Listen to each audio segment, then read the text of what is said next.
가게사는 증시 각도기. 안녕하세요. 증시각도TV 시청자 여러분, 투자자 여러분, 도기마을 여러분, 그리고 청취자 여러분. 5월 20일 금요일 아침이 아주 환하게 밝았습니다. 아침에는 약간 쌀쌀했는데요. 이제는 벌써부터 덥기 시작하는 날이 시작되는 것 같습니다. 주식도 이렇게 좀 후끈하게 달아올랐으면 좋겠는데요. 오늘 연준 인사의 발언이 아주 강경하게 나왔습니다. 물론 매파의 입에서부터 나온 말이긴 합니다만 주식시장에 대해서 우리가 왜 주식시장 신경 써야 돼? 뭐 당연히 뭐 긴축하면 그거 알아서 해야지라는 톤으로 얘기를 하셨어요. 그래서 시장이 아주 혼돈된 상황 가운데서 ECB가 등장을 했습니다. 드디어 ECB. 자, 달러의 강세는 어디서부터 시작됐다라고 계속 말씀드렸죠. 그래서 이번 달러의 강세로 인한 원화의 약세는 기존의 위기하고 같이 보시면 안 된다라는 얘기를 꽤나 많이 드렸던 것 같습니다. 왜? 달러의 가격 가치를 결정하는 거에 7할은 유로에게 있다. 7할 조금 안 되겠지만 하여튼 7할은 유로에게 있다. 나를 만드는 7할은 당신이야. 라고 했던 달러를 만드는 7할은 유로죠. 유로에서 변화가 있었습니다. 이로 인해서 달러가 강세가 왔고요. 지금 완전 오늘은 아침에 보는데 흐름이 안 보이는 거예요. 어제 같은 경우는 아침에 딱 보는데 VIX 지수를 먼저 보는데요. VIX 지수가 갑자기 뿅 하고 올라서 32까지 올라가는 무슨 일이지 하고 그 다음에 지수를 봤더니 지수가 어제 폭락을 하는 그런 흐름들을 보여줬는데요. 오늘은 어떤 결이라는 게 하나도 없었어요. 갑자기 달러는 갑자기 급등을 했고 채권은 근데 강세를 보여줬고 달러는 약세를 했고 보통 달러하고 채권하고 가격이 최근에 같이 움직였으니까 근데 달러는 떨어졌는데 금리는 뻥 하고 올랐고요. 그 다음에 아주 그 구석탱이에 있는 성장주들은 갑자기 급등을 했고 빅테크들은 떨어졌고 유가는 올랐고 그다음 비트코인도 3만 달러를 돌파해서 올랐고 원자재는 올랐고 주가는 떨어졌어요. 뭐지? 이게 도대체 뭐지? 뭐야? 왜 이렇게 헷갈려? 이거는 도대체 뭐지? 이게 바닥권에서 나오는 이런 헷갈림인가? 결이 없네. 시장이 결이 하나도 없네. 이런 생각을 하면서 아침에 이제 어떤 뉴스들이 있었나 보니까 먼저 유럽 뉴스가 있었습니다. 그래서 오늘의 한마디 이거부터 했어야 되는데 오늘의 한마디 ECB의 백기투항 달러를 폭락시키다. 오늘의 한마디 이게 제일 큽니다. 제목은 전화와 따르게 갔어요. 연준 주가 하락 큰 문제 아니다. 우린 주식시장 호비야. 이것도 맞아요. 이 문제도 있었습니다. 근데 이제 오늘 시장 전체를 좌우한 금융시장 전체를 좌우한 가장 중요한 패러다임 한 개를 뽑아보라면 패러다임이라고 이슈 한 가지를 뽑아본다면 ECB의 백기투항 달러를 폭락시키다 이렇게 표현하는 것이 가장 맞을 것 같습니다. 자, ECB는 그동안은 뭐라고 했죠? 라가르트 총재께서는 계속해서 괜찮다 아니다 막 그러셨어요. 근데 그럴 만도 했던 게 지금 유럽이 경기 침체 상황이 가장 유력하거든요. 어떤 그 지역보다도 그런 상황이었기 때문에 함부로 금리를 올리기가 만만치 않았는데 어제 어떤 일이 어제도 말씀드렸습니다만 영국에서 물가 상승이 얼마? 9%. 그리고 유로존에서도 얼마? 6%대의 그 인플레이션치가 나왔습니다. 깜짝 놀랄 수준의 인플레이션이죠. 독일 친구들 가만히 있을 수가 없는 상황인데 어쨌든 4월 통화정책회의 회의록이 공개되었습니다. ECB의 4월 통화정책회의 회의록. 여기서 어떤 얘기가 나오냐? 일부 위원들은 중기적으로 물가 안정을 달성하겠다는 위원회의 결의를 보여주기 위해 과도한 지체 없이 행동하는 것이 중요하다. 과도한 지체, 더 이상 늦지 않게라는 뜻이겠죠? 과도한 지체 없이 더 이상 늦지 않게 좀 하자라는 건데요. 그래서 어떤 분위기가 7월부터 시작될 것이다. 긴축이 시작되어지고 7월부터 그리고 금리 인상도 이후로 곧바로 시작될 것이다 라는 걸 보여주고 있습니다. 루이스 데 귄도스 유럽 중앙은행 부총재의 발언들이 전달되어지고 있습니다. 3분기에 자산 매입을 종료하고 7월이죠. 그러니까 7월에 자산 매입을 종료하고 그로부터 얼마 후에 경제 전망에 따라 첫 금리 인상을 단행할 것이라고 얘기를 했고요. 높은 기대 인플레이션이 자리를 잡는 시나리오를 방지해야 한다. 기대 인플레이션이 마음속으로 들어오기 전에 차단막을 쳐줘야 된다라는 말을 한 거고요.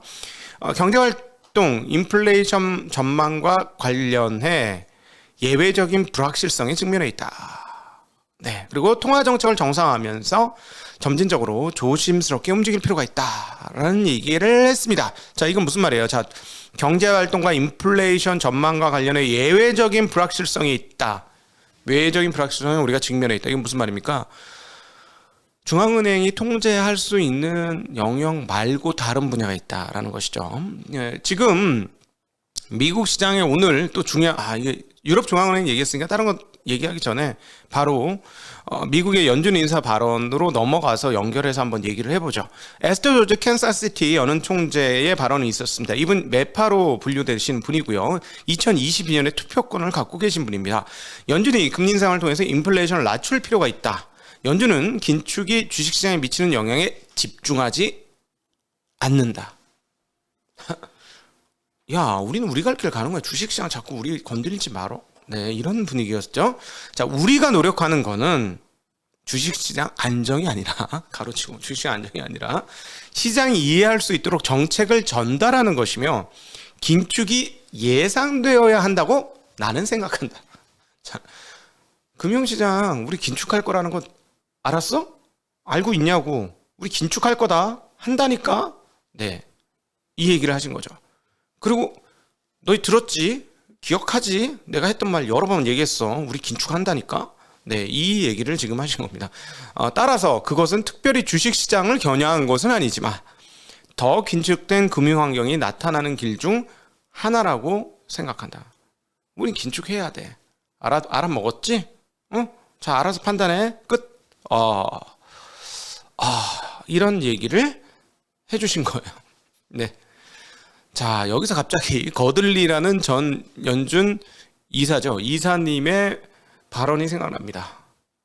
자, 주식시장을 죽여라. 그래서 자산 부의 효과를 죽여라.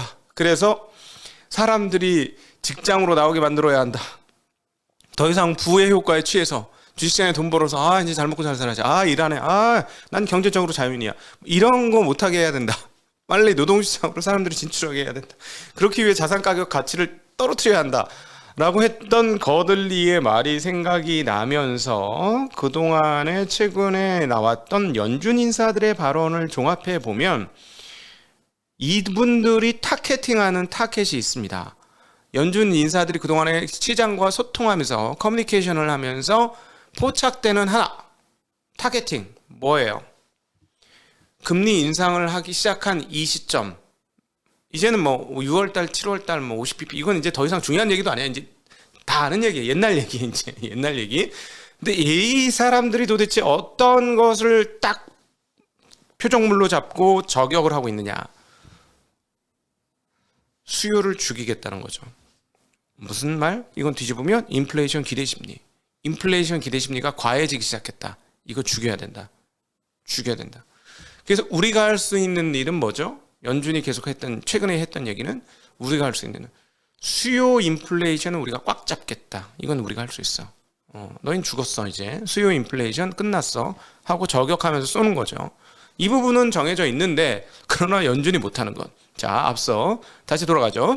귄도스 총재가 얘기했던 경제활동과 인플레이션 전망과 관련해 예외적인 불확실성에 직면해 있다. 이 예외적인 불확실성은 뭘까요? 야, 이거 한번 상품 하나 걸고 해야 되겠는데? 스타벅스 쿠폰 뭐 이런 거. 나 스타벅스 싫어하는데. 별로 우리 특별히 서대문점 스타벅스 맛이 없어요. 네. 뭘까요? 네. 어떤 걸까요? 예외적인 불확실성에 직면해 있다. 연준이나 ECB 중앙은행들이 해결할 수 없는 그것. 근데 이제 미국 연준은 이걸 해결하기 위해 작정을 했고 시장 너희들 그거 알아먹어? 라고 얘기했죠. 우린 그걸 저격하는 거야. 수요 측면을 우리가 박살을 낼 거고 그러니까 기대 인플레이션 생각도 하지 마. 이렇게 한 건데 비슷한 말이 그렇지. 다이온님 나왔습니다. 공급망, 공급적체, 육식인 공급적체. 민정님, 민준님 공급망 문제. 여기 진짜 수준 진짜 높아. 전쟁 상황 박해 그것도 맞아요. 공급망 그렇죠. 발터제기원님 전쟁. 중국도 맞죠. 예, 중국도 맞아요. 다 정답을 얘기하네. 그렇지, 다 정답을 얘기죠.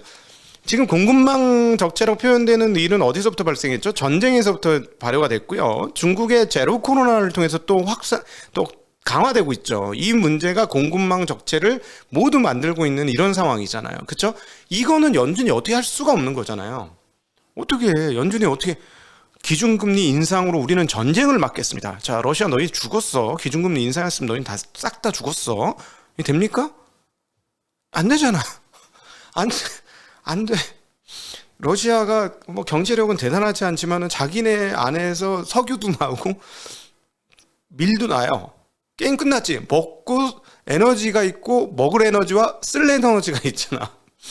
그냥 끝났지 뭐. 좀 못 살아도 생존은 되잖아요. 러시아가. 그러니까 별로 금리 상관이 없어요. 뭐 기업들은 죽어나겠지만. 그렇죠? 그러니까 이 공급망 적체 문제는 연준이나 ECB나 이걸 해결할 수 없다. 저는 이거야 이번에 그 귄도스 부총리가 얘기한 경제활동과 인플레이션 전망과 관련해서 예외적인 불확실성이 직면해 있다. 이 예외적인 불확실성은 자기네들이 어떻게 할 수 없는 것이니까 예외적이라고 했겠죠. 그러니까 이 예외적인 것의 핵심은 공급망 문제인데, 공급망 문제를 일으키는 두 가지 가장 강력한 요인은 지금 전쟁과 중국의 제로 코로나 정책이 되겠죠. 이 부분들이 어떻게 펼쳐질 것인지는 지금 몰라, 나 몰라, 뭐 이런 상황이라서 그런 어려움이 있고. 그러니까 에스더 조지 총재가 얘기했던 얘기는 뭐냐면, 너희들 알아먹어라. 우리가 이런 걸 이렇게 할 테니까 알아먹어라 하는 거는 결국은 국내 수요, 미국의 수요 쪽, 즉 미국의 수요를 촉발시키는, 야 이제 물건 하나 사지 마, 두 개 사. 이미 제가 그랬죠. 제가 가서 이거 어차피 다 올라. 그러니까 보관할 수 있으면 두 개 사, 하나 사지 말고. 제가 그랬던 기억이 납니다. 한 달 전쯤에. 그러니까 이런 기대 인플레이션을 잡기 위해서 연준은 행동할 것이고, 그걸 좀 알아먹어라 라는 얘기를 하신 겁니다. 자, 다른 분도 발언이 있었어요. 중립 패트릭 하커 필라델피아 연은 총재 23년 투표권이 있고요. 자, 두 차례 추가 50bp 인상 후 25bp씩 인상 기조로 전환하는 것이 적절하다. 데이터에 특별한 변화가 없다면 6월, 7월 모두 50bp씩 인상해야 한다라고 얘기했고요. 기준금리 인상을 통한 물가 안정 달성에 자신이 있다라고 얘기하고 있습니다.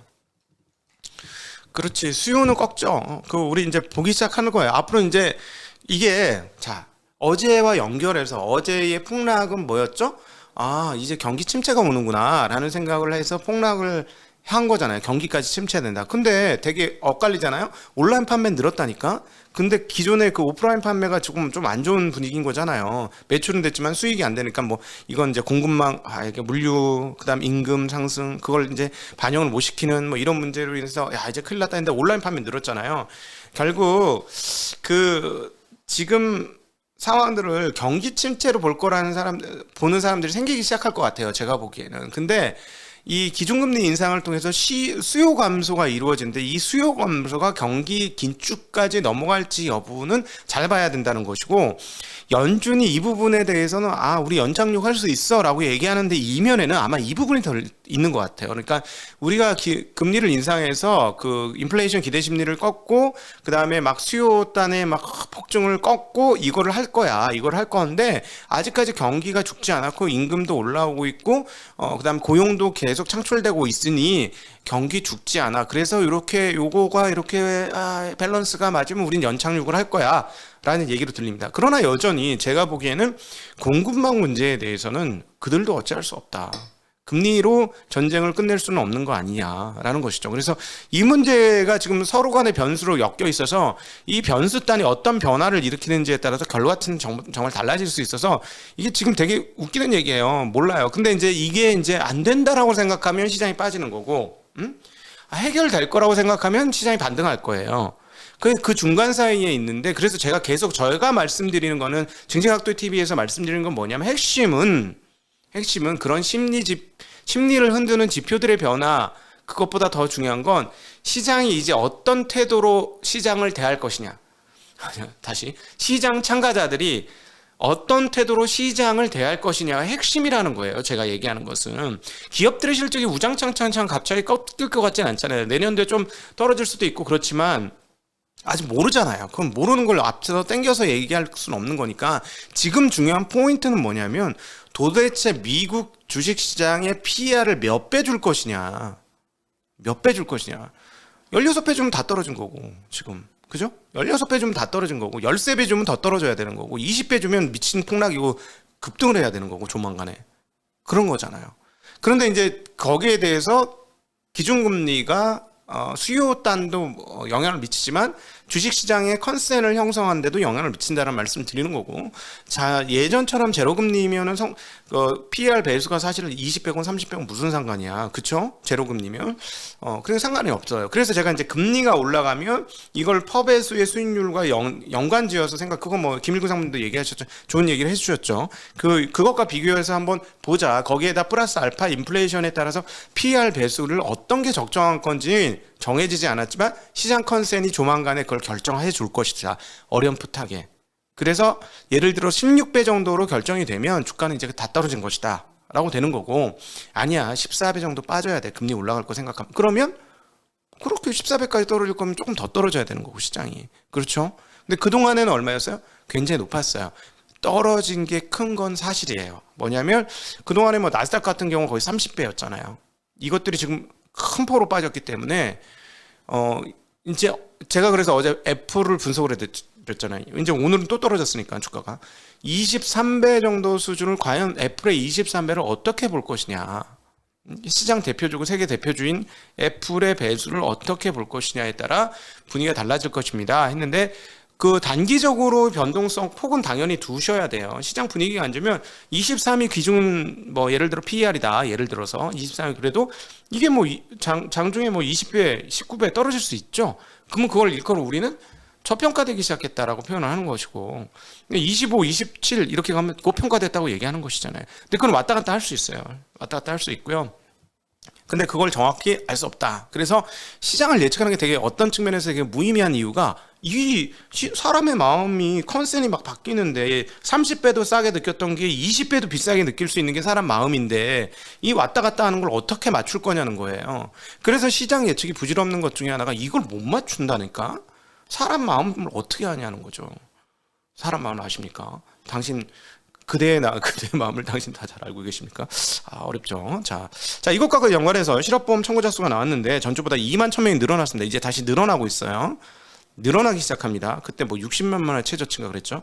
그러다가 이제 늘어나요. 21만 8천 명, 이거 예상치는 20만 명이었고요. 5월 필라델피아 연은지수는 2.6이 나왔습니다. 전월에 17.6에 뚝 떨어졌어요. 네, 그렇고요. 예상치 15였습니다. 4월 기존주택 판매 전월 대비 2.4% 감소한 연을 561만 채, 전월 577만 채보다 좀 줄었습니다. 전반적으로 뭔가 이렇게 좀 떨어지는데, 기존주택 판매 중간 가격은 39만 1,200달러입니다. 1999년 이후 최고를 기록한 수준이 되겠습니다. 자, 채권금리 상황들을 살펴보지요. 채권금리 상황, 오늘 10년물 2.83, 어제 2.88 떨어졌어요. 2년물 2.61, 어제 2.66, 30년물 3.04, 어제 3.07, 네, 떨어졌고요. 5년물 2.83, 어제 2.88. 예, 금리가 다 떨어지면서 채권 가격이 모두 올랐습니다. 3개월 가격은 예외죠. 3개월은 계속 말씀드리지만 6월 연은 FOMC 회의 있을 때까지 1.5를 향해 갈 것이다. 지금 1.05, 어제는 1.04. 네, 계속 조금씩 올라갑니다. 비트코인 3만 달러 회복했고요. 일부 성장주들이 강세를 보였어요. 이거 되게 신기한데, 리비안이 8.5%, 루시드가 11%, 시놉시스 10.25%, 케이던스 5.5%. 그런데 전기차의 맹주인 테슬라는 뭐 아침 장전보단 올랐지만 어제부터 소폭 빠졌고요. 애플 빠졌고, 그 다음에 이 시놉시스 케이던스가 이렇게 많이 올랐음에도 불구하고 반도체 주식들은 전반적으로 다 내렸습니다. 그리고 원자재 가격은 되게 강세를 보이는데, 니켈은 7.1%나 올랐고요. 아니면 2.3%, 구리 1.9% 올랐고, WTI도 112달러까지 상승했다가 다시 109로 지금 좀 밀려 있는 상태이지요. 유로가 1.2% 수준의 초급등을 하면서 달러 지수가 102.87로 떨어졌고, 유로는 1.58로 올랐습니다. 이거 1.03까지 떨어졌던 거예요. 엔은 127.7엔입니다. 얼마 전 129였잖아요. 중국 위안은 6.725, 6.8대였는데 많이 떨어졌습니다. 원화는 1263원 94전. 네, 유로원은 1337원, 엔원은 9.89, 100엔당 989원. 네,를 하고 있습니다. 네, 그러니까 원화가 강세가 된 거는 원화 강세가 아니고 달러 약세가 됐기 때문이고, 달러가 약세가 된 거는 유로가 강세가 된 거기 때문에, 이번에 원화 약세는 과거처럼 금융 위기라든가 한국의 위기를 얘기하는 게 아니다라고 계속 생각이 들었는데, 그 말이 뭐 크게 틀리지 않았던 걸로 보여. 집니다. 자, 한국 공대 시장 상황까지 전해드리고 여러분들과 함께는 지능답으로 넘어가도록 할게요. 18일 기준으로 신용잔고가 거래소 11.57조, 코스닥 9.9조로 21조대를 유지하고 있습니다. 22조대에서 떨어졌으나 여전히 거의 높은 상태고요. 아주 높았을 때보다 한 1조 가까이 떨어졌습니다만 별로 안 떨어졌고, 고객 예탁금 떨어졌습니다. 60조가 깨져서 59.1조, 회사채 수익률 계속 올라가면서 아마 3년물 회사채일 거예요. 이게 그 3.83%로 회사채 수익률로 꾸준히 올라가고 있고, 거래대금은 주가 빠졌을 때 8.5조까지 떨어졌다가 지금 18일 기준으로는 10조를 거래소 기준으로 거래대금이 다시 올라왔는데, 네, 과거 좋을 때보다 많이 떨어진 거는 사실입니다만, 과거 안 좋을 때 제가 있어봤기 때문에 그거보다 높은 거래 대금을 기록 중에 있습니다. 자, 여러분들과 함께하는 지능응답으로 넘어가겠습니다. 자, Thanks God, it's Friday. 즐거운 금요일 되기를 바라면서요. 안녕.